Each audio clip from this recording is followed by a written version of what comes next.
Hello, Wolfpack family. My name is Cody Hirschi. I'm the superintendent here at the Reef Springs School District. For those of you that are new to the district, each month after the board meeting, I provide an update on the board meeting and the things that we discussed, the topics that we discussed for those, so that we kind of maintain as much transparency as possible. I want to, before we really dive into the board, what happened at the board meeting, I want to give a big shout out to everyone for a wonderful first couple of days of school. I can tell you in my 20 years of being in public education, this is the best I've ever felt going into a school year. I think just seeing our leadership, seeing our staff from teaching to support staff and the way they're gelling and just really working towards a quality school district for kids. And then to have our kids come back these first couple of days in blistering heat, we've had such a tremendous start and finish to the day. I mean, we go and our kids ride these buses home and we got them watered up and our bus drivers are sweating, working hard and just so proud. What a great year. We are focused on providing the best education for each one of our kids here in the Reef Springs School District and feel like we're definitely working towards that. You know, we're not perfect in all of our work. Certainly, we're human, but as a staff, we want to do what's best for our kids, and we feel like we're headed in a phenomenal direction. So just, we're honored to have your kids and honored to be in this great work together. I'm grateful to have a Board of Education who's really united on doing what's best for our kids, and they're really thoughtful about representing the community. Because at the end of the day, our focus is to serve your kids. We serve you and your kids. So we'll start off this evening by reviewing our strategic plan belief, which is we believe that education starts at home. I want to encourage you, parents and guardians, those that are engaged with our kids, to really be a support to their learning at home.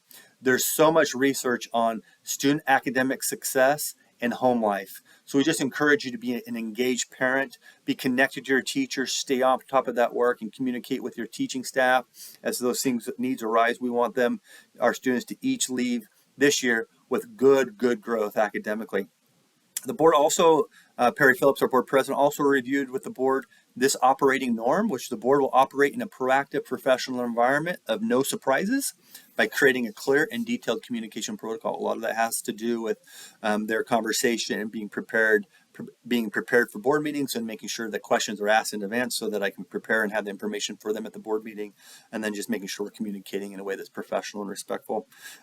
Tonight is the tax rate. We established the tax rate. Each school district in the state of Missouri by law is required to set the tax rate for their school district. That happens through a process of gaining the information from our assessor's office on our assessed valuation for Stone and Berry County. We have a little sliver of Berry County, so we get that information. We then work with the state auditor's office at the Capitol. We send all that information with them, and a tax rate ceiling is established that we are allowed to go to based off of what has been approved by the voters. Our tax levy will remain unchanged going into this next school year, so we'll have that information pushed off. We did talk about the growth in assessed valuation this year, which is credited only to two major factors. That's personal property growth and really new construction. We had a considerable amount of growth in new construction in our school district boundaries this year. That's really sustaining us over time. The other primary thing that school districts look at to determine revenue sources, and we're set about 73% of our budget is based off of the money that comes in through taxes. If we don't have that revenue come in, and if it doesn't continue to increase with the cost of escalations, it can cause us to have significant issues with providing services and staffing to our kiddos. The other area that we really look at is reassessment. By law, the county assessor every 2 years by law is required to run a reassessment every odd year. So 2023 should have been a reassessment year. Unfortunately, our reassessment was only at a 1.1% growth. And really, reassessment hasn't really happened in our county over time. It's been minimal amount of growth in reassessment, which basically means, in the conversation we had at the board tonight, is that basically from an assessment standpoint, what that's communicating from the county level is that a property in Kimberling City, that property is at the same value as it was in 2019 pre-COVID, and we know that certainly isn't the case. And so we'll be in conversations with those that are kind of in charge of some of those numbers and that work, so that we can understand that process and get a bigger picture of how we can get hopefully that trend to move a little bit. Again, we want to respect the fact that we do have a lot of retirees. We want to respect that we have some people on fixed incomes, but we also want to understand that one of the best things about a community and the property values of the community and the success of that community is a school. And the fact that we're 73% funded by those taxes, if we don't continue to keep an eye on that, it will cause us problems in the end. With this past year, I think CPI was at 6.5%. So to have reassessment come at 1% is really a big challenge for the district. So those are conversations we'll continue to have.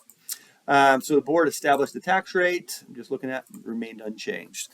Okay, so diving into the report. Hopefully everybody had a chance today to watch the Color 10 broadcast. They chose 5 school districts in the region.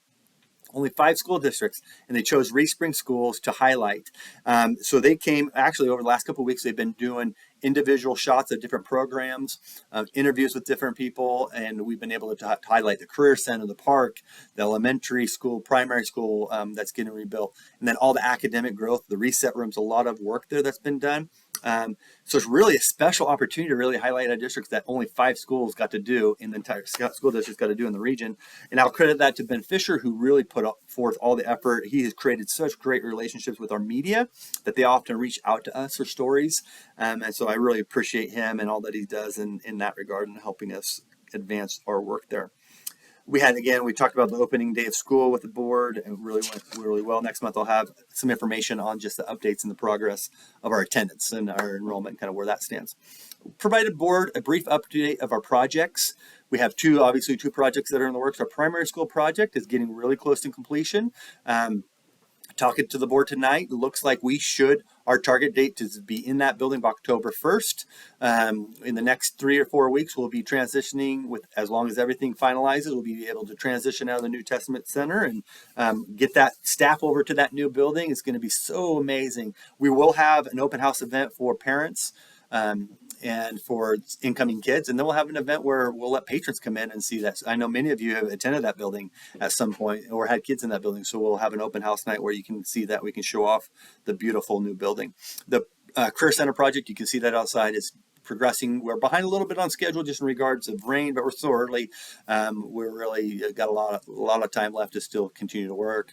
But it's exciting to see what those projects are doing and just the growth and progress that the projects are making at this point. Great recognition. We talk about our strategy 5 in our strategic plan is recognizing world-class behavior and marketing and really communicating the good things that we're doing. I want to give a shout out to all of our special services department. All of you all have done such a great job. They have been recognized by the Department of Education with the highest level of distinction. And they received that. It's actually our 7th year to receive this classification. And so we want to recognize them for the great work they've done, for Mrs. Smith and all the work and energy she puts into that program. But every staff member who serves our special education department, thank you for the work that you do. Congratulations on that great highlight. Last year, we implemented a new attendance incentive, which compensated employees for any unused leave days. At the end of the year, they got $100 per unleave day. Dr. Dublin provided some information to the board on statistics on what that looked like and how that impacted. One of the positives to note, the main positive that I see, we did that as a benefit to give. Really, the number one reason we want to do that is because we want to have the best people working with our kids. And we love our substitutes. We love that. But we want our trained, qualified people in our seats with our staff or with our students. And so one of the things we saw in the data from this year and years prior as a real positive for the incentive data is that we had about, now it's slipping my around 570 days worth of work of extra student contact days for staff members that were here in district as a whole. We saw a huge uptick in the amount of staff members that have been here that weren't taking leave, that were staying in and working with kids. Then in June, if they have 10 days left and they haven't used their 10 days, they get paid out $100 for each of those days. They have 3 days, they get paid out $100. So you can see the benefit for an employee, but it's more importantly, benefit for our kids to make sure that we have them in the best people with our staff. Our substitute rate has increased, so that cost has gone up quite a bit, but that's also a positive because we want to pay our subs well. And I don't want to miscommunicate how much we love our subs. We appreciate their work. They are valued. So I don't want to miscommunicate that they are a really important part of our work. We want to have our full-time employees working as much as possible. So some good positives. I still think we're going to need to watch that trend for a couple years to keep a pulse on to see if it really is having an impact that it's intended to have. The board and I discussed the project for the park. We had some really good conversation and dialogue around what funds are available for the park right now to be able to get some infrastructure work going.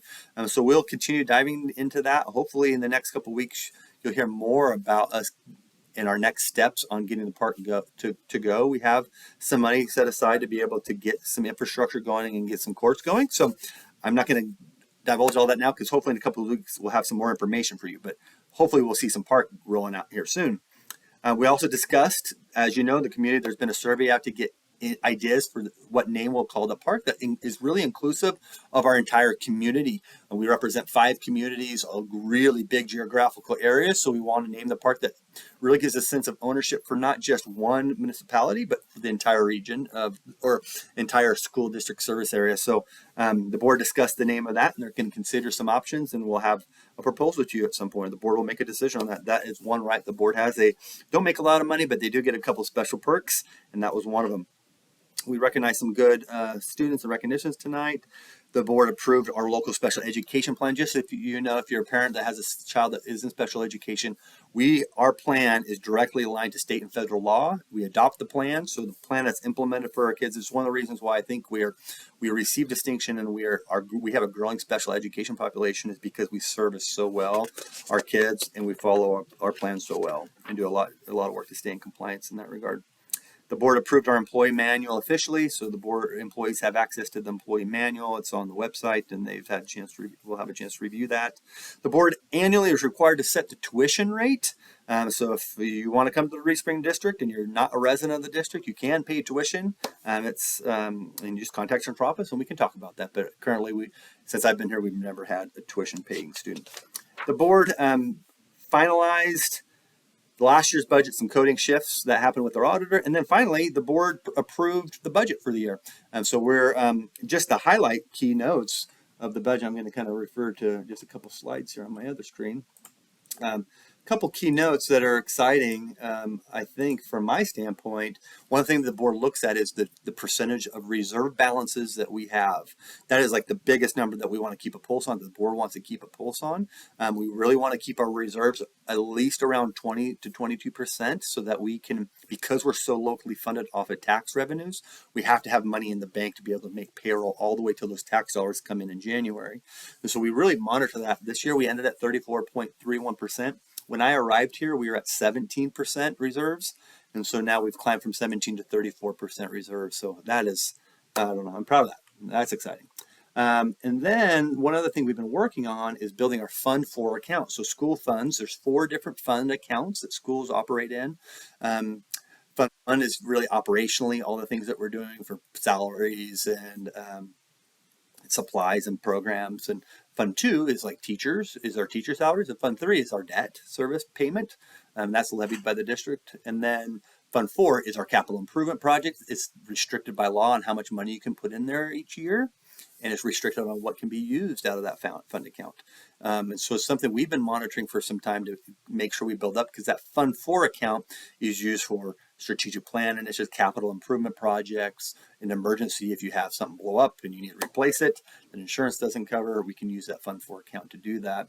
And so we've had a good year. We put 1.9 million in last year.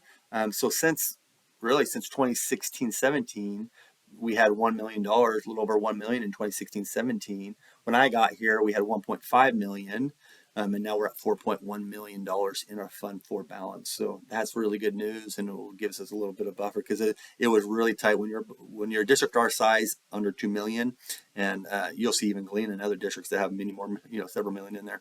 It's good that we're beefing that up, because we have a lot of we're a big district, and a lot of things. We got a lot of things going on, a lot of things to keep operating and working for our kids.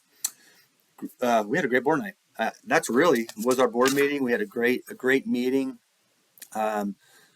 Just excited. I'm excited for the school year. I'm excited for fall. I'm excited for sports and activities to get going, to attend and see those events, and just honored to be part of this district. I hope everybody just has a great first couple weeks. Get your sleep. Make sure your kids are watered up and ready to go, and we're going to continue doing our very best to educate them at the highest level possible. Have a great day, everyone. Take care.